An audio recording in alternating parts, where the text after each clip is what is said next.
На помалку од недела пред стартот на пописот, додека без вакцина не смеете да влезете речиси никаде, невакцинирани попишувачи ќе влегуваат во вашите домови и покрај загрижувачките ковид бројки власта остануваат цврсто на ставот дека нема да се одржи електронски попис, односно ќе се оди по добро познатиот модел со влегување на попишувачи во домовите на граѓаните.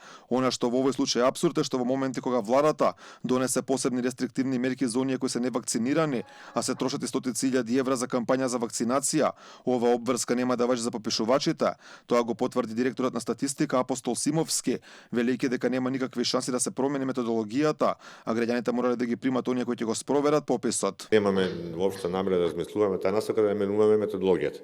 Таа е донесена согласно закон, таа е објавена во службен весник, таа е одобрена од страна на Евростат, така да менување методологија не доаѓа во предвид. Во однос на било какво одбивање си има, законот е многу прецизен, ова е задолжителна активност, ова е обврска на сите, ова не е доброволна активност. Без разлика што секојдневно бројот на ново заразени и починати од COVID-19 е алармантно висок и премиерот Зоран Заев порача дека пописот ќе се одржи таков каков што е предвиден, односно со влегување на попишувачи по домовите на граѓаните. Ова седница на парламентот е на 14 септември, пописот почнува на 5. Само апелирам, аманте сериозни да биде. 20 години немам попис, не до вас, до опозицијата, вие сте должност да пренесете на граѓаните и благодарам на прашањето.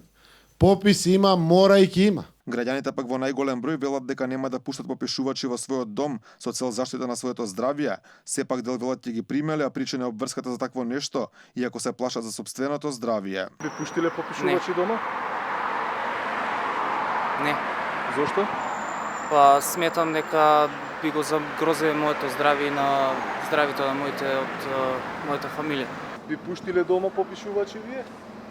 Ја мислам нема да ги пуштам. Се плашите, претпоставам од Да. Се плашам, ама еве и вака беше така, еве контакт имаме.